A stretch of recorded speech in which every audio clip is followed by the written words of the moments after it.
Namaste everyone. Welcome to my inspirational occult podcast series. I am Krishnaveni J, your vastu expert and numerology expert. हमारे इस inspirational series में आज मैं आप सबके सामने लेके आई हूँ one of the eminent personalities who does not need any introduction. He is so much he has given to this field of astro Vedic sciences. He is Dr. Ashok Bhatia sir. Let's all welcome Dr. Ashok Bhatia sir. He is a lecturer, he is a founder and chairperson of International School of Vedic Astronumerology. He is working as a chief controller of examination of All India Federation of Astrologer Societies. For last 33 years, Professor Ashok Bhatia ji has given so much to this profession, and he has trained so many students who are doing so good in their profession. So let's all welcome Dr. Ashok Bhatia sir. Namaste sir, welcome to my show. आपका बहुत बहुत स्वागत है. नमस्कार। मुझे अच्छा लग रहा है कि एक आपके प्लेटफॉर्म से मैं अपना मैसेज सब तक पहुंचाऊं।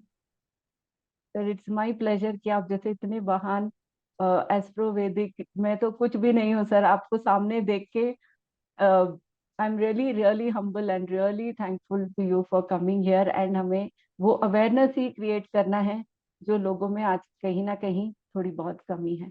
आप अपनी जर्नी बताइए sir. Tell us more about yourself. मैंने छोटा मोटा इंट्रोडक्शन दिया आपका, but you are a big person then whatever अरे आई नहीं हैव सेड. नहीं, ऐसा तो कोई नहीं। आप प्लीज थोड़ा अपने मैं बारे में बताइए. बताता हूँ। मैं एक बहुत ही साधारण फैमिली में पैदा हुआ। मेरे फादर एक स्कूल टीचर थे और दादाजी एक जमींदार।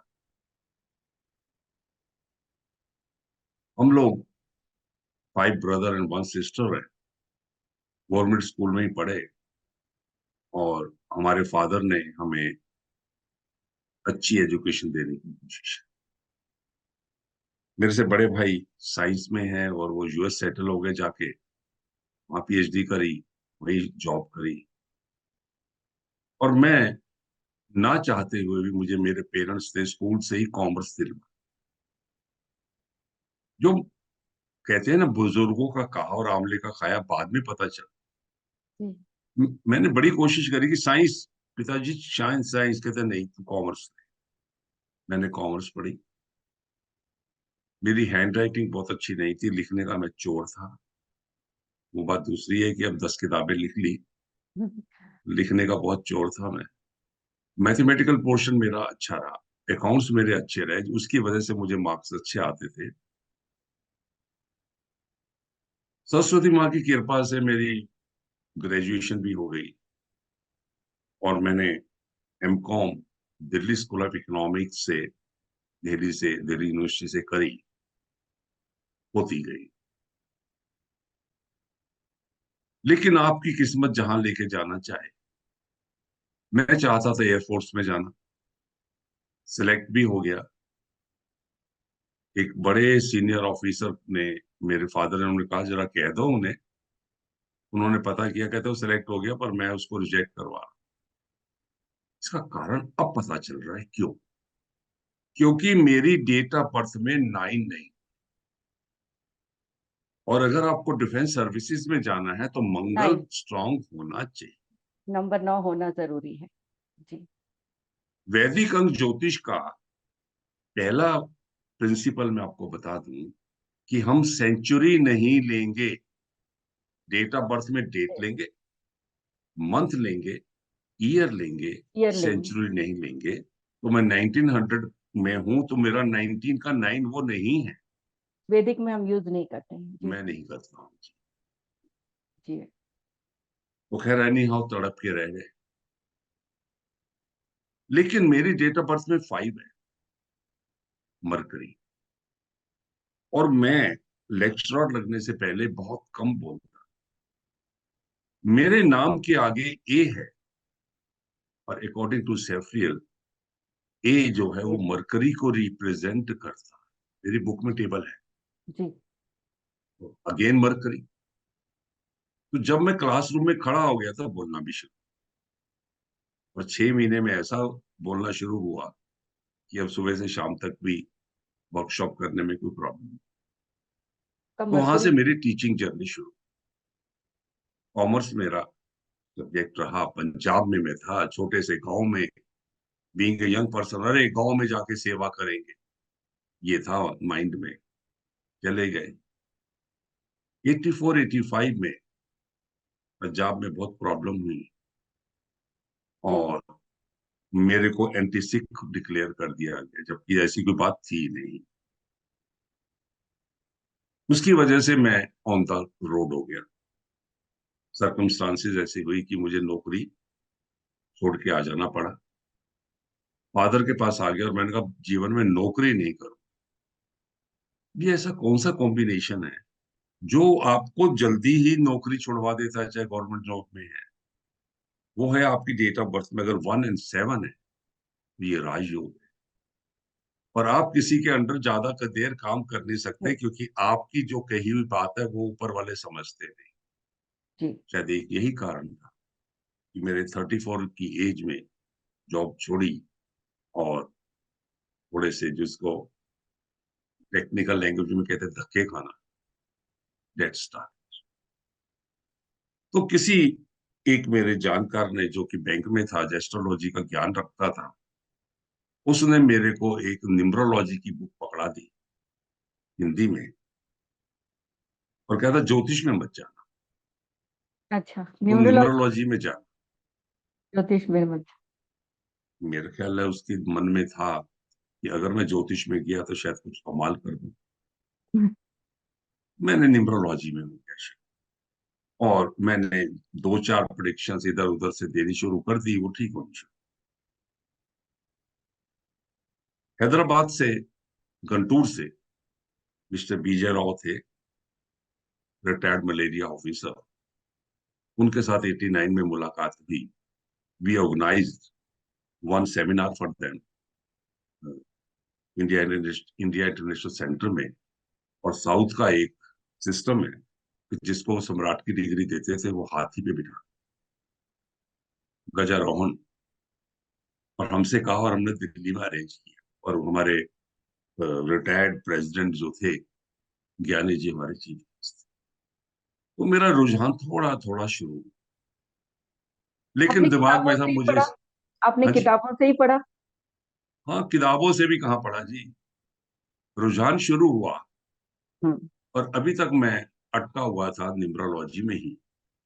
तो मैंने, क्योंकि एजुकेशन लाइन से था, एक हमारी मैगजीन शुरू हुई, फ्यूचर समाचार, जो मिस्टर बंसल का है, फ्यूचर पॉइंट से निकलती है। इस समय भी 91 से शुरू है और चल रही है। पहले डबल लैंग्वेज में थी, अब सिंगल लैंग्वेज हिंदी में। बाद में हमने उसी के बेसिस पे all India federation of astrologer society बनाई। और पैसेज ऑफ टाइम से मैं उसमें कंट्रोलर ऑफ एग्जामिनर भी बना, क्योंकि एजुकेशन लाइन से। तो एक आर्टिकल लिख दिया मैंने। वो आर्टिकल कोई जानकार मेरे को मिल गए किसी कॉन्फ्रेंस में, उनको मैंने मैगजीन दिखाई, उनको बड़ा अच्छा लगा। कहता मैं आपसे वहां जाके कांटेक्ट कर। उस समय मोबाइल का जमाना नहीं, मोबाइल मैंने 96 में लिया, उससे पहले लैंडलाइन का जमाना था। जी। तो लैंडलाइन पे फोन आया कि आप कलकत्ता आ जाओ। मैं सिर्फ इसीलिए जाना चाहता था, कलकत्ता की कभी देखा ही नहीं था। अच्छा, पहले मैं कभी ट्रेन गए में नहीं? कभी नहीं गया था, वो एक ही बार ही गया हूं। ये मैं आपको बात बता रहा हूँ 92 93। मैं ट्रेन में था, पहली बार कलकत्ता जा रहा था, तो एक जानकार मिल गए हमें। उनके साथ मैंने अल्टरनेटिव मेडिकल साइंसेज में 1 2 लेक्चर दिए हुए थे। कहाँ जा रहे हो, मैंने बताया। कहता मैं भी तो उसी में जा रहा हूँ। मैं कहा चलो, आपको मुझे गाइड करेंगे। हम लोग फिर एक जगह रुके, मेरे लिए कलकत्ता के गाइड एक बॉम्बे से थे। उन्होंने कहा मदर टेरेसा के पास चले। मैं शौकिया प्रोफेशनल फोटोग्राफी भी करता था, प्रोफेशनल कैमरा था मेरे पास, तो कैमरा मेरे पास होता था। उनको लगा कि ये मेरे साथ होगा तो फोटोग्राफी उनके साथ हो जाएगी, तो वो हो मुझे जाए। इस बहाने ले गए। वहां चले गए हम, मदर टेरेसा से आमने सामने बैठ के बातें भी हुई। मुझे नहीं पता था नेक्स्ट डे वो हमारी chief guest, next day chief guest थी और मेरा नाम अनाउंस हुआ और मुझे शिरोमणि बहुत खूबसूरत, हाँ। मदर टेरेसा के यहाँ से। लेकिन मैं मस्त रहा, मैंने कहा मुझे तो जाना ही नहीं। वहां से आया, पिताश्री के चरणों में रखा, मस्त हो गया। उसके बाद मैंने कहा यार ये जो है ना सॉफ्टवेयर अच्छा लग रहा है, इसको लगाया जाए, क्योंकि और लोगों के लिए मैं और उसको बनवाता हूँ। मैंने फ्यूचर पॉइंट का सॉफ्टवेयर इंस्टॉल किया 93 में। अब जब मैं औरों को बना के देता था तो मैं उसमें से पढ़ना शुरू कर, हम्म। मैथ में दिमाग लगाना शुरू कर दिया कि ये क्यों बन रहा है, कैसे बन रहा है, क्योंकि कैसे बन। मैंने एमकॉम में कंप्यूटर प्रोग्रामिंग सब्जेक्ट लिया। तो वो मेरी खोजबीन शुरू, और वहां से मेरी ज्योतिष के अंदर जानकारी बढ़ती शुरू हुई। लेकिन माइंड में ये कि मैं तो न्यूमरोलॉजी से ही कुछ, हम्म। तो मेरा जब भी कोई आर्टिकल होता था वो न्यूमरोलॉजी से होता था, हेल्थ पे हो, प्रोफेशन पे हो। तो यात्रा शुरू रही, मेरा रुझान बढ़ता गया, और ऑल इंडिया फेडरेशन का जो स्थापना हुई तो हमारी एजुकेशन सिस्टम शुरू हुआ, तो मुझे जनकपुरी का सेंटर दे दिया।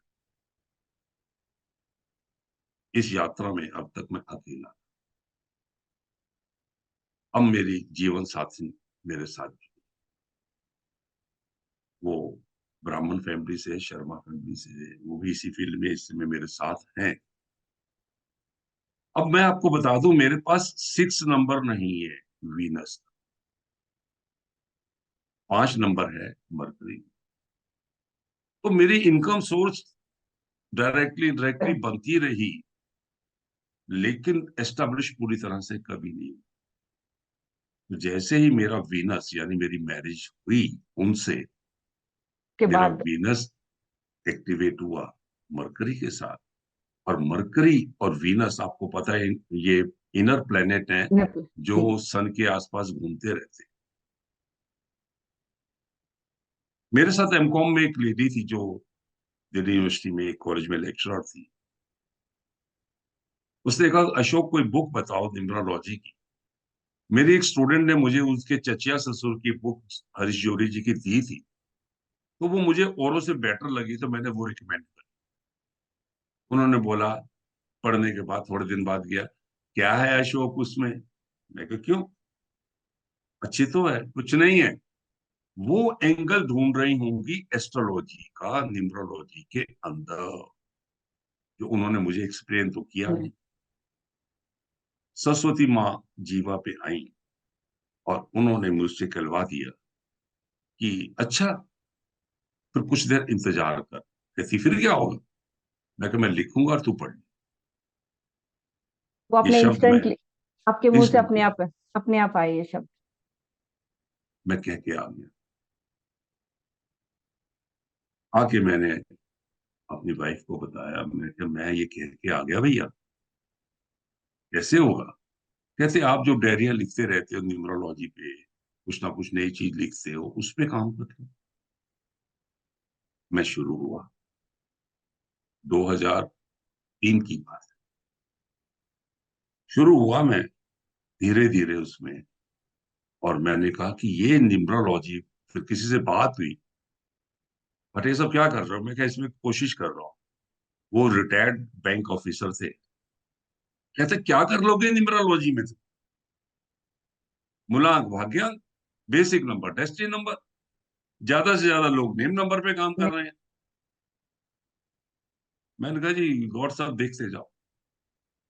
और वही गॉड साहब मेरे मंच पे कह के गए कि मैंने शब्द ये कहे थे, इन्होंने कहा देखते जाओ, और इन्होंने दिखा दिया। और आज की तारीख में न्यूमरोलॉजी को इन्होंने वैदिक न्यूमरोलॉजी बना के एस्ट्रोलॉजी की तरह काम, यात्रा आरंभ हुई। एंड कहते हैं ना, God help those who help. एक मेरे जानकार मीडिया से, अरे अशोक जी मैं एक बुक लाया था, मुझे तो समझ में नहीं आ रही, आपके काम आएगी, ऊपर से निकल। वो बुक हिंदी की दे गए, वो कबाला ऑफ नंबर सेफ्रियल का हिंदी ट्रांसलेशन। लेकिन जब उसका ट्रांसलेशन होता है सेंस तो उसमें होती नहीं है। मैंने उल्टा पलटा कुछ ऊपर से निकला, कुछ 4 बार 10 बार पढ़ा, फिर मैंने इंग्लिश की कबाल ऑफ नंबर्स। तो सेफ्रियल वाज द पर्सन जिसने इंडिया में बैठ के इंडिया के मैटर को अपने इंग्लिश तरीके इंग्लिश। से लिखने की कोशिश करी। जी। तो कुछ कुछ समझ में आनी चाहिए। फिर जो मैं करने जा रहा था तो मुझे लगा कि भैया मेरा तो दिमाग खराब है, ये कैसे हो सकती हैं चीजें, नॉट पॉसिबल एट ऑल।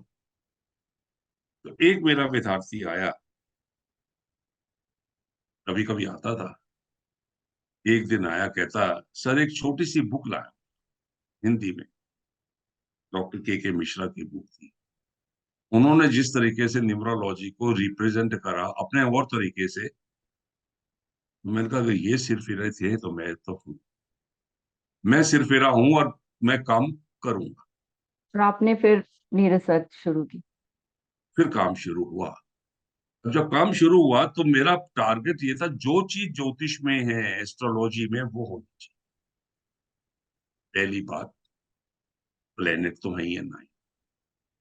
दूसरी बात, उसमें होरोस्कोप बनता है, इसमें निम्रोस्कोप। यस। यहाँ पे आपने बहुत अच्छी बात कही अशोक जी, कि एस्ट्रोलॉजी और न्यूमरोलॉजी, जैसे आपने बोला न्यूमरोलॉजी को आपने उसको ज्यादा सटीक से अपनाया। आज भी ये कंफ्यूजन है, लोग कहीं ना कहीं ये मानते हैं एस्ट्रोलॉजी ज्यादा डीप प्रेडिक्शन करता है, राइट प्रेडिक्शन करता है, न्यूमरोलॉजी से उतना लोग कर नहीं पाते हैं, जबकि ऐसा नहीं है। हम न्यूमरोलॉजी से भी उतनी ही सटीक प्रेडिक्शन कर सकते हैं, उतना ही अच्छा हम लोग कंसल्टेशन दे सकते हैं जितना हम एस्ट्रोलॉजी से करते हैं। आप बिल्कुल इसके ठीक लिए कह रही हैं। उसके लिए तरीका होता है। लोग पागल हुए फिर रहे हैं लो शुगर।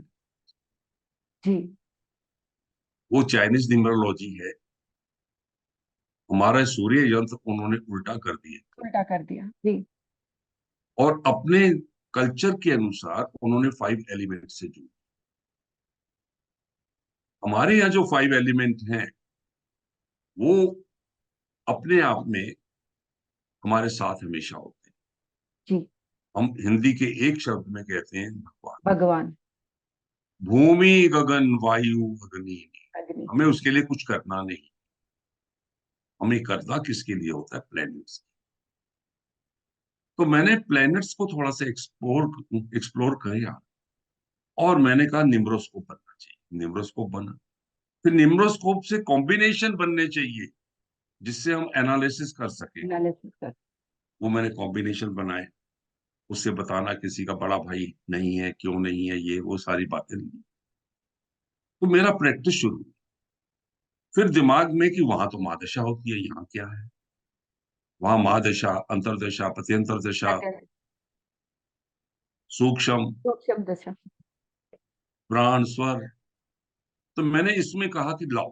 फिर मैंने उसके तरीके ढूंढे, और क्या क्या इसमें मैं न्यूमरोलॉजी में महादशा कर सकता हूँ वो किया, और अंतरदशा तक किया। इसके आगे छोड़ दिया जानबूझ के कि अगर इसे आगे ही करना तो फिर एस्ट्रोलॉजी करो, फिर ये क्यों करो। तो दूसरा इसमें प्रिंसिपल जो है कि लोगों ने मूलांक भाग्य, बेसिक नंबर, डेस्टिनी नंबर भी ग्रिड में लगाते हैं जो नहीं लगता। अच्छी प्रिडिक्शन चाहिए। तो वो यात्रा चलती रही, और मैंने 2008-9 में लेक्चर देना शुरू करा, और वैदिक न्यूमरोलॉजी पे मेरा पहला इंटरव्यू एनटीवी ने 2010 में लिया, जयपुर। बहुत बढ़िया इंटरव्यू रहा, आधे घंटे का। यूट्यूब पे अवेलेबल है, अशोक भाटिया न्यूमरोलॉजी ढूंढो में मिलेगा। जी जी। तो यहाँ से मुझे अच्छे रिस्पॉन्स आना शुरू हुए, जहां जहां भी मैंने वर्कशॉप करी। फिर मेरी राइटिंग वर्क चली, सागर पब्लिकेशन पे आना जाना था, वो कहे जल्दी दे दो, मैंने कहा टाइम लगाऊंगा। तो 2011 में पहला हिंदी बुक पार्ट 1 मैंने दी, उसका नाम वैदिक आगे रखा, वेद। ताकि आगे से आगे मैं लोगों को बताऊं कि वेदों से जुड़ी हुई चीजें क्या हैं। अंक और ज्योतिष, यानी वैदिक एस्ट्रो न्यूमरोलॉजी। फिर सेकंड पार्ट मैंने अक्टूबर 11 में दिया। फिर 2014 में इंग्लिश एडिशन इसका दिया, वैदिक एस्ट्रो न्यूमरोलॉजी। 2015 में समयानुसार पर्शन ज्योतिष कि आप जी। घड़ी देखें, इस समय 6:56 हुए हैं, तो 6:56 से आप फटाक से बता दें आपका काम होगा, या नहीं नहीं होगा। होगा, या डिले होगा, या आपके मन में कोई क्वेश्चन है तो बुक खोलें, उस हेडिंग में देख लें, you will get the answer. 70-80% he result आते हैं, चाहे आप एस्ट्रोलॉजी में जाए चाहे इसमें जाए। जो एस्ट्रोलॉजी को कहते हैं कि ज्यादा एक्यूरेट है, उसका time of birth he accurate नहीं है, तो कहां से एक्यूरेसी लिया? वो एक गड़बड़ वहां पे है। अगर क्योंकि पहले के टाइम पे लोगों के पास समय बिल्कुल एक्यूरेट नहीं होता था, उनके पास अभी भी सटीक नहीं समय है, नहीं होता, अभी भी नहीं होता है। क्योंकि सबसे पहले डॉक्टर देखता है मदर एंड चाइल्ड दोनों हेल्दी रूप से हो जाएं, फिर टाइम नोटिंग होती है। उसमें बहुत कंट्रोवर्सीज है। फिर ये कंट्रोवर्सी होती है जुड़वा बच्चों, जी। दोनों की एक जैसे होगी, फिर अलग अलग कैसे? तो मैंने इस पे भी काम किया। जी। इसके बाद मैंने बुक लिखी होरांक ज्योतिष, होरांग यानी काफी वैद। फेमस बुक है। One of the top selling books in Amazon, मेरे पास खुद भी है, मैंने भी पढ़ी है। बहुत ही अमेजिंग बुक है अशोक जी। उसके पीछे पर्पज ये था कि वैदिक अंक ज्योतिष 24 आवर पे बेस है, एक डे पे बेस है। होरांक ज्योतिष 1 आवर पे बेस है। और उसके और डीपली जाए तो मैंने होरा नमाश दिया, यानी 1/9 पार्ट ऑफ 1 आवर। और उसके बाद मैंने होरा शांस दिया, यानी 1/60 part of the 1 hour. 1 minute में वो चेंज हो रही है कुंडलियां, तो वो जुड़वा बच्चों पे अप्लाई हो जाता। कोशिश करिए कि जहां तक मैक्सिमम से मैक्सिमम जो भी एस्ट्रोलॉजी में है वो मिले। गोचर, जी। नष्ट जातकम, कार्मिक डेप्थ ऑफ ऑल नंबर्स, जो मैंने बुक में नहीं दिए हैं क्योंकि कॉपी पेस्ट होकर लोग मिसगाइड बहुत कर रहे हैं। मैं अपनी क्लासेस में ये सब चीजें सिखा, उस तरीके से मेरे ये चलता रहा, बुक चलती रही। आज की तारीख में अभी पिछले साल मेरा कोई इंडियंस है रशिया में, मेरी बुक इंग्लिश रशिया में पब्लिश जी। हुई है, पब्लिश हुई है जी। रशियन लैंग्वेज में। ये पेड मी रॉयल्टी। इंडिया के अंदर दुख ये इस बात का कि अगर आप किसी पे केस लगाते हो तो you are wasting your money and the time, उसको कुछ नहीं। तो एनी हाउ ये इस तरह से चल रहा है। And I am the happy person कि मैं लोगों तक पहुंचा हूँ। इंटरनेशनल लेवल पे मेरे पोर्टर स्पेन, जी। USA, Canada, New Zealand, Australia, Singapore, Malaysia, सब जगह मेरे स्टूडेंट हैं। ऑफ कोर्स ऑल इंडियंस, ये जी। और वो इस साइंस को अप्लाई कर रहे हैं। जी। नए नए स्टूडेंट तो कहते हैं 100% रिजल्ट आ रहा है। मैं उनको समझाता हूँ 60-70% पे चलो, क्योंकि कई दफा आपका कार्मिक डेप्थ आपको रिजल्ट नहीं देता है। नहीं देता है जी। तो कार्मिक डेप्थ कैसे दूर करें पिछले कर्मों का, उसके उसके भी मैं उपाय करवाता हूँ, बताता हूँ, और लोगों को बेनिफिट हो रहा। तो शुभ जी ये बताइए, जैसे आपने बोला 100% रिजल्ट आता है, वो कुछ लोग नहीं मानते हैं, वो अपने आप को बड़ा करने के लिए काफी सारे लोग बोलते हैं 100% आता है। आपने बिल्कुल सही कहा। यहाँ पे हमारा कर्मा, कार्मिक डेप्थ नंबर, इन सब का भी पूरा पूरा एक योगदान होता ही है, मैंने भी देखा है। एंड इसके बारे में आप कुछ एलाबरेट करके बताएंगे कि कार्मिक नंबर्स का इफेक्ट और हमारे कर्मास का इफेक्ट अभी के लाइफ में कितना पड़ता है? हम कितनी भी रेमेडी कर लें, उस कर्मा का इफेक्ट रहता ही रहता है। सबसे पहले तो हम प्रेजेंट कर्मास की बात करें। अगर हम किसी को रेमेडी बताते हैं कि सूर्य नमस्कार कर, तो उसमें लोग अपनी मर्जी से सूर्य नमस्कार करने लग जाते 10 बजे उठते हैं और सूर्य नमस्कार करने चले जाते हैं। उसका कोई लाभ नहीं। हैं। जी। अगर सूर्य को जल देना है तो वो early morning early morning. 1 hour के अंदर। जी। दूसरा, हम कभी भी किसी को कहते हैं रतन पहनने के लिए तो वो कहते हैं अर्ली मॉर्निंग 1 आवर। उसका बेसिक रीजन ये होता है कि सनराइज से 1.5 आवर में कभी भी राहु काल नहीं होता। नहीं होता है जी। अगर हम इतना से कर्मास को नहीं सेट कर सकते तो फिर कैसे बेनिफिट? मान लो आज जो बच्चा पैदा हो रहा है उसकी डेट ऑफ बर्थ में 1 है, 14 है तो 1 हो गई। और ना। और वो उठता 10 बजे, तो जो सूर्य का नंबर 1 है उसको उसने डिस्ट्रॉय कर दिया। By the actions, by all that. Actions are karmas. पहला। दूसरा, प्रीवियस कर्मास। हम जब पैदा होते हैं तो जो हमें नंबर मिल रहे हैं, उस प्लेनेट का हमारे पिछले कर्मों से रिलेशन है। हमने पिछले अच्छे कर्म करे हैं, जो बेनिफिट हमें मिल रहा है। मिल जैसे आज की डेट वाले को सन, मून, जुपिटर एंड राहु के नंबर मिल रहे हैं बात। जी जी। और जो नहीं मिल रहे हैं वो पिछले कर्मों का ऋण है, डेप्ट है। डेप्थ है। ये एक फार्मूला है। अब कई दफा वो हम अपने प्रेजेंटली संस्कारों से वो ऐसे कर्म करते हैं कि वो डेप्ट ऑटोमेटिकली खत्म हो जाती है, हमें नहीं पता। अगर हम किसी को कोई रेमेडी बताते हैं, जैसे आज वाला है, इसके पास वीनस नहीं एंड मरकरी नहीं, इसकी मरकरी नहीं। एजुकेशन में भी प्रॉब्लम आएगी, इसकी मैरिज में भी। मैरिज में भी प्रॉब्लम।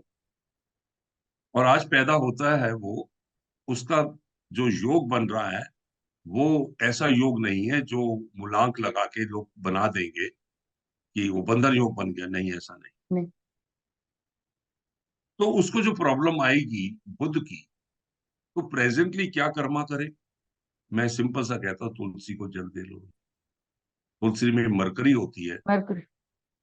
और दूसरा क्या करो, वो बच्चा है तो उसकी वाटर बोतल में डाल, बात यह है यहाँ पे उसको अपनी मरकरी को स्ट्रांग करना है। स्ट्रॉन्ग कर। अब हम आता हूँ वीनस पे। अब मान लो आज तो उसका हमने 6 डेट ऑफ बर्थ में नहीं है, और हमने उसको 6 की वीनस की रेमेडी करा दी, और फिर भी उसको कोई बेनिफिट नहीं मिला।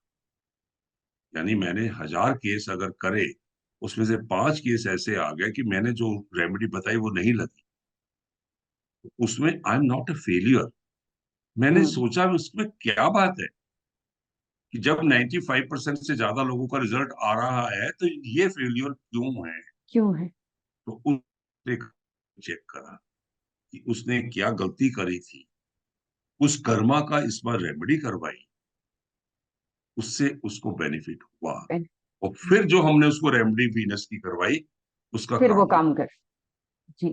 फिर मैंने थ्योरी डेवलप कर ली। हम्म। फिर मैंने लोगों को सिखाया कि कौन से नंबर का क्या डेप्थ है और उसकी क्या रेमेडी। ये आपने बहुत खूबसूरती से बोला, इसका लॉजिक समझाया अशोक जी। कहीं ना कहीं आज के टाइम पे वैदिक साइंसेस, हम बोलते हैं ऑकल्ट साइंसेस, वैदिक साइंसेस, वो साइंस कहीं ना कहीं छूटता जा रहा है और कुछ का कुछ और बनता जा रहा है, मॉडर्न रेमेडीज बनती जा रही हैं। ऑफ कोर्स टाइम के साथ थोड़ी बहुत चेंजेस आती हैं, जैसे वास्तु में भी मॉडर्न अभी फ्लैट सिस्टम हो गया, हम लोग उसके हिसाब से वास्तु करते हैं। साइंस तो वही रहता है। ये साइंस क्यों छूटता जा रहा है, इसका अवेयरनेस क्यों नहीं है। लोग अपने आप को एक्सपर्ट मानते हैं। वेद हकीम खतरे जान, हमने सब सुना। नीम हकीम खतरे जान, नीम हकीम खतरे जान। अब ये नीम हकीम को किसी ने कहा कि नीम हकीम खतरे जान, इसका क्या मतलब है। तो वो नीम हकीम जी क्या जवाब देते हैं कि भैया इसमें ये कह रहा है कि हकीम, तू नीम के नीचे मत जाइयो, तेरी जान को खतरा है। यानी इंटरप्रिटेशन लोग बदल रहे हैं। हम कहते कुछ हैं, लोग करते। समझते कुछ हैं। हम किसी को रेमेडी कहते हैं कि भैया सनसेट से पहले पहले होनी है, अगर ये बादल हो तो ये रेमेडी नहीं होगी। मैं किसी को अपने हाथ से रेमेडी लिख के नहीं देता, कारण मैंने लिख के दिया, उसने करा नहीं तो मैंने अपने भी कर्मा करा। नहीं कर्मा कर, इसलिए कभी भी लिख के नहीं, अपने दूसरा, हैंडराइटिंग से लिख के नहीं हाँ, देना चाहिए। मैंने लिखा, वो पढ़ ना पाया, गलत कर दिया, तो खुद उसको लिखवाता हूँ कि लिख भाई। फोन पे भी लिखवा देता हूँ, तू लिख इसे, लिख। हम्म। और नहीं समझ आई थी दोबारा पूछ लियो, ठीक है, बट काम कर इस पे। सो ये कुछ नियम होते हैं। जैसे पुराना नियम था, सनराइज से सनसेट तक काम कर। उसके पीछे पर्पज ये होता था कि सनसेट के बाद अंधेरा होता था, और हमारे जो एस्ट्रोलॉजर थे उनके पास लाइट का जो बंदोबस्त था उससे गलती हो सकती थी। तो उनको ये इंस्ट्रक्शन थी। दूसरा, अकेले रहते थे, खाना भी बना। अब क्या है, सब चीजें मॉडर्नाइज, लेकिन हम कितने भी मॉडर्नाइज हो गए, अपनी नींद 8 घंटे की, 7 घंटे की जरूर लेनी चाहिए। जी मिडनाइट, रात तक काम करने की कोई आवश्यकता नहीं है। मैंने भी इतना वक्त जो किया है, रात को 11 बजे के बाद बंद। रात को सोते सोते भी दिमाग में चीजें चलती रहती हैं। सुबह उनको उठ के चाय पीते पीते उनको पेपर पे उतार लिया, फिर फाइनल। रात भर नहीं मैं कभी जागा, क्योंकि ये एक्सपीरियंस मेरे को, जब मैं बीकॉम कर रहा था, हो गया था। रात भर स्टडी करी, सुबह जब मैं एग्जाम में पहुंचा तो मैं फिर करते कराते पेपर, वो इंटरनल एग्जाम था, पास तो हो गया, लेकिन तब से कसम खा ली कि भी 11 बजे के बाद मुझे नहीं जाग, और सुबह नॉर्मल टाइम पे उठ जाता हूँ। 4 बजे नहीं उठता हूँ, नॉर्मल उठता हूँ। मैं कहता हूँ हर एक के पास 1440 मिनट्स एक दिन में, आप जी। उसको कैसे यूटिलाइज कर, आप उससे कैसे बेस्ट काम निकाल सकते हैं। अगर आपने वो कर लिया तो आप एक सक्सेसफुल पर्सन हो सकते हैं। है तो वही 24 घंटे सबके पास। वही 24, मैंने उसको मिनटों में किया। हम एक एक मिनट की केयर कर रहे हैं, और एक एक मिनट से हम आगे चल रहे हैं। ठीक है ना जी। कैसे जीवन यात्रा चल रही है, अच्छा है। सरस्वती माँ की कृपा है, वो लिखवाती है, हम लिखते हैं। वाणी अच्छी रहे, बुद्ध अच्छा रहे, गाली गलौज किसी से ना करो, वाणी खराब होती है, पानी। बुद्ध खराब होता है। बुद्ध खराब होगा तो फाइनेंशियल पोजीशन। हाँ। ये सब जो प्लैनेट्स हैं हमारी बॉडी से रिलेटेड है, हम अपने आप ही उनको अच्छा करते हैं, अपने आप ही उनको खराब। जी। जी। क्योंकि सब चीज प्लैनेट्स ही हैं जो हमसे हर काम कराती हैं। उनको अगर बैलेंस करना। हम उनको अच्छे से समझ लें कि हमारे लाइफ में हमारे कौन से ऐसे प्लैनेट हैं जो हमें दुख दे रहे हैं या हमें हर्डल्स क्रिएट कर रहे हैं, उसके पॉजिटिविटीज को हम अपना लें और उसको डेली लाइफ में हम करना शुरू कर दें, वही रेमेडी है। यही रहे। अशोक जी आज ये की तारीख बताइए, में, जैसे जैसे जी बोलिए। आज की तारीख में मैं किसी को कहूँ सूर्य अच्छे करने के लिए पिता की सेवा करो, तो 90% लोग अलग हो चुके हैं। क्या सेवा। अब आप कुछ पूछ रही थी, पूछिए। जी। सर मैं ये पूछ रही थी अशोक जी कि जैसे अभी आप जैसे जो इंस्टीट्यूट्स हैं या वैदिक साइंसेस के काफी सारे इंस्टीट्यूट्स हैं, आपने इतने सारे बुक्स लिखे हैं न्यूमरोलॉजी के बारे में, हम इन साइंसेस को हमारे आगे आने वाले जनरेशन तक सही तरीके से पहुंचाने के लिए, हम जैसे आज के जो यंग कंसल्टेंट्स हैं, हमको क्या करना चाहिए कि अगर हमारी आने वाली जनरेशन भी इसके सही तरीके से इसको अपनी लाइफ में अपना देखो, सके। पात्रता देख के आगे देते चले। साउथ के अंदर कृष्णामूर्ति जी थे, जी। उन्होंने कृष्णामूर्ति पद्धति चलाई, पद्धति। जी। उनकी फैमिली में आगे चल रही। मैं उनको जानता हूँ। जी और सर, मैं भी मिली हूँ श्री विद्या जी से और उनके हाँ, हस्बैंड हाँ, से। उनके हस्बैंड से रिसेंटली मिली हूँ। हरिहरन जी से। हरिहरन जी से जी। और ऐसे ही मेरी कोशिश है कि आगे से आगे इस विद्या को समझा के चलाएं। और जिसमें 2 साल पहले जो आरजीबी जुड़ गए हैं, और उसके बाद उन्होंने देखा कि भैया सत्य कहाँ है और असली सब्जेक्ट कहाँ है, उसको लोगों तक पहुंचा रहे हैं, गुमराह होने से बचा रहे हैं। ये वो बहुत बड़ा काम। जी। और जैसे आज के टाइम पे तो हर कोई, चाहे वो डॉक्टर हो इंजीनियर हो, ये सवाल मैंने काफी पहले आए हुए गेस्ट से भी किया है, हर कोई ऑकल्ट साइंसेस की तरफ आना चाहता है, जल्दी सक्सेसफुल होना चाहता है। ऑकल्ट साइंस की तरफ आना बहुत अच्छी बात है, जल्दी सक्सेसफुल होना भी अच्छी बात है, पर यहाँ पे सही तरीके से वक्त लगा के सीखना भी जरूरी है। तो आगे अभी जो सब लोग सीख रहे हैं, इसका क्या अर्थ देखते हैं? अभी पिछले देखो, 3-7 सालों में हर कोई यही सीखना चाहता है। अगर तो कोई इसलिए सीखना चाहता है कि मैं इससे कुछ चमत्कार कर लूं, मैं रातों रात अमीर हो जाऊं। सर वही सोचते हैं काफी लोग। लोगों का फोकस इसी चीज जी। पे। मैं आज की तारीख में भी जो ऑनलाइन क्लासेस मेरी होती हैं, मैं 5 से ज्यादा विद्यार्थी एक बैच पे नहीं लेता।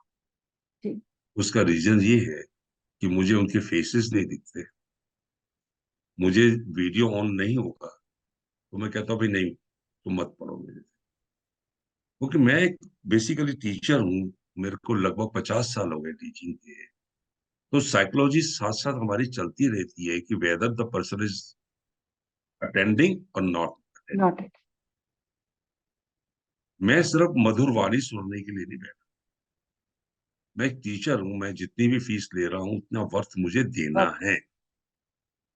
मुझसे जो कोई प्रश्न करता है कि सर हम सीख जाएंगे, मैं कहा जी मैं कोशिश करूंगा पूरी सिखाने की, मेहनत आपको कर। जी। लोग चलते हैं शॉर्टकट से कि मैंने आज सूर्य को जल दिया कल मेरा भला। कल। मैंने कई दफा चमत्कार देखे हैं। आज सुबह किसी ने कैट्स आई पहना और उसके 4 घंटे में उसको काम हो गया। ये कभी कभी होता है। उसका रीजन होता है ग्रेविटी फोर्स की दफा होती है कि वो काम रुका हुआ होता है, जैसे ही आपने उसको दिया वो फोर्सफुली हो गया। हो गया। लेकिन इसका ये मतलब नहीं है कि फटाफट हर काम हो जाएगा। कईयों के लिए उसमें 40 डेज भी लग जाते जी, जैसे हम वास्तु में भी काम करते हैं, किसी किसी को सेम डे रिजल्ट दिखता है कुछ चीजें हटाने से, कभी 2 दिन में, कभी किसी किसी को 30 दिन 40 दिन भी लग जाते हैं। लगते। बिल्कुल। तो इस तरफ आना कोई बुरी बात नहीं। उसको अपने डेली लाइफ में आप उतारें। Don't go for the any planet. अपनी डेली लाइफ को जो है, अपना जो दिनचर्या है उसको अपना सुधार ले। उसी से तुम्हारा कल्याण हो जाना है। शॉर्टकट जीवन में कुछ नहीं होता। हर चीज के लिए समय लगता है समय लगता है जी। और उस समय आपको मेहनत करनी पड़ती है। उस मेहनत से ही आप आगे बढ़ते जी। जैसे आप इतने शिद्दत से आपने इसकी रिसर्च करी, इतने सारे प्लेटफॉर्म्स में गए, आपने स्पीच भी दिया, जैसे आपने बोला एक ही दिन कलकत्ता गए किसी इवेंट के लिए, वहां पे मदर टेरेसा से मिलना हुआ, अगले दिन वो आपकी चीफ गेस्ट थी। ऐसे ऐसे इंसिडेंट्स हुए, तो ये न्यूमरोलॉजी का आपके पर्सनल व्यक्तित्व में आप कैसे आपको देखते हैं? क्या मैंने वही चेंजेस बताया आपके ना आए? आपको कि मेरे डेट ऑफ बर्थ में 9 नहीं था इसलिए मैं एयरफोर्स में नहीं।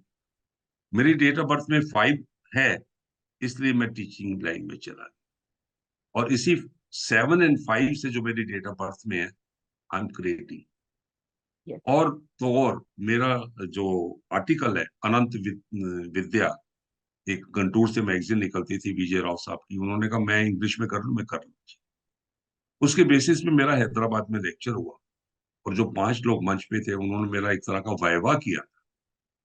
दे have decided to give me the honorary PhD in the numerology yes. Date. Yes. उन्होंने कहा गंटूर चलो। मैंने कहा भैया मेरे बस की नहीं है साउथ इंडियन खाना। तो उन्होंने जब बताया मैं गया, मुझे उन्होंने ऑनररी डिग्री दी पीएचडी की। और आज की जो हालात हैं, बड़ा दर्द होता है। 20,000, 15,000, 50,000 में डॉक्टरेट की डिग्री ले रहे हैं ये ना। बहुत तो दुखद दुखद घटना है, मैंने भी और जो देखा है। दे रहे हैं वो पैसा कमाने के लिए दे रहे हैं। और कोई भी डॉक्टरेट की डिग्री बिना यूजीसी यूनिवर्सिटी के यूनिवर्सिटी। जी। वो मान्य नहीं है। यही चीज सिर्फ डॉक्टरेट की डिग्री भी हो गई, जैसे वास्तु में आचार्य का डिग्री भी हो गया। हाँ ये सब काफी दुखद घटनाएं हो रही हाँ। हैं जी। और बस वो है लोगों के दिमाग में, दिल को समझाने के लिए गालिब ये ख्याल अच्छा है। मैंने डॉक्टर लिख लिया, मैंने पूछ लिया कौन से सब्जेक्ट का, तो डब्बा गोल। हम्म। ठीक है जी। तो मैंने पीएचडी करी लेकिन मैं कभी डॉक्टर लिखता ही नहीं, क्योंकि जब इस फील्ड में आया तो एस्ट्रोलॉजी का थोड़ा डॉक्टर है। फिर जब मैंने ये बुक लिखी तो अंक गुरु लिखा आगे। हम्म। और प्रोफेसर, क्योंकि मैं टीचिंग लाइन से शुरू से जुड़ा रहा हूँ, पीएचडी भी, तो इसलिए प्रोफेसरशिप। सो चीजों को समझे, टाइटल लिखने से कुछ नहीं होने वाला। ठीक है जी। वही बात है कि मेरे पास कोई आचार्य डिग्री नहीं है, मैंने नहीं की, पर अपनी सब्जेक्ट की पढ़ाई अच्छे से की है। और सर जस्ट छोटी सी बात, जो जिनके पास आचार्य डिग्री है वो लोग मेरे को मैसेज करते हैं, जरा ये देख के बताना हाँ एक बार। एक बार आप बिल्कुल। बता एक बार आप बिल्कुल बता दोगे तो बिल्कुल हमें तसल्ली हो जाएगी उस बिल्कुल बात से। अपने आप को लगता है कि हाँ, हमारे पास डिग्री नहीं है आचार्य की, पर मेरे पास वो नॉलेज है जिसको लोग पहचानते हैं कि इनको आता बिल्कुल है। बिल्कुल बिल्कुल। आप कोई मैसेज, एक स्ट्रॉन्ग मैसेज जो आजकल के लिए, या फिर कोई भी युवा हो या कोई भी हो जो इन फील्ड में आना चाहता है, उनके लिए आपका कोई मैसेज कि इस फील्ड को किस तरीके से ले, इसमें आने का देखिए, उन्होंने मन बना मैं लिया ये है। मैं ये कहूंगा, अगर आप न्यूमरोलॉजी में आते हो, इसमें मैथमेटिकल कैलकुलेशन ना के बराबर है, इजी टू अंडरस्टैंड है, लेकिन मात्र मात्र वैदिक अंक ज्योतिष ही आपको प्रॉपरली गाइड कर पाएगी। ये इसलिए नहीं कि मैंने लिखी, वो इसलिए कि कोई भी अदर न्यूमरोलॉजी जो है, चाहे वो लोशुग्रिड के नाम से है, चाहे वो पाइथागोरियन के नाम से है, चाहे वो चाइल्ड्रन के नाम से है, चाहे कीरो के नाम से है, वो कबाला आपको प्रॉपर न्यूमरोलॉजी। रिजल्ट्स नहीं दे पाएगी। एक कबाला में थोड़ी सी जान है, कबाला न्यूमरोलॉजी, क्योंकि जी। मैंने उसको समझा है, लिया है, लिखा है।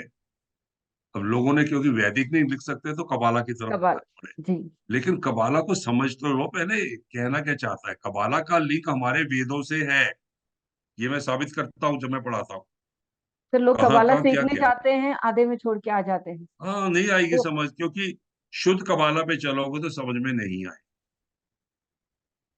उसका भारतीय वर्जन लाना पड़ता है, जो मैंने अपना वैदिक अंक ज्योतिष में किया है। मैं कहता हूँ नहीं, मेरे से क्लास लो, कोई बात नहीं। अगर पढ़ना है बुक्स पढ़ लो, बुक्स पढ़ के ही आपका बहुत बड़ा कल्याण होने वाला है। इस साइंस को पहले समझ लो, इस प्लैनेट्स को समझ लो। क्योंकि ये जो प्लैनेट है, 9 प्लैनेट क्यों लेते हैं, क्योंकि ये 9 प्लैनेट इस अर्थ पे असर डालते हैं, और इस समझ। अर्थ से हम बने हैं, वो हम पे असर डालते हैं। उसके बाद अब जाओ, साइंस बहुत आसान है, लेकिन कोई शॉर्टकट नहीं। जी। ठीक है जी। शॉर्टकट्स को मत अपनाइए, सीखना है शिद्दत से सीखिए, अपना हाँ, टाइम दे के सीखिए और बिल्कुल। ऑनेस्टी से सीखिए। और इस फील्ड में यही काम आता है कि आप कितना, आपका भाव है, आप कितनी लोगों की हेल्प करना चाहते हो, इसी से आपका सक्सेस है। Thank you Ashok sir for coming and sharing your insights and आपकी journey, it's been wonderful journey. और कोई भी सर से सीखना चाहते हैं, सर का नंबर स्क्रीन पे है। वैदिक अंक ज्योतिष सीखने के लिए one of the best persons, आप इनसे कनेक्ट कर सकते हैं। इनकी काफी सारी very important and knowledgeable books Amazon पे अवेलेबल हैं। You can also take those books and connect with sir for more information. Thank you so much sir for coming and thank you giving very your much life Krishna. Story. फिर मुलाकात होती है। जी नमस्कार। Sir. जी नमस्ते। Thank you everybody for watching this. ऐसे और इंस्पिरेशनल स्टोरीज और ऑकल्ट साइंसेस की सही नॉलेज लेने के लिए मेरा यूट्यूब चैनल देखते रहिए।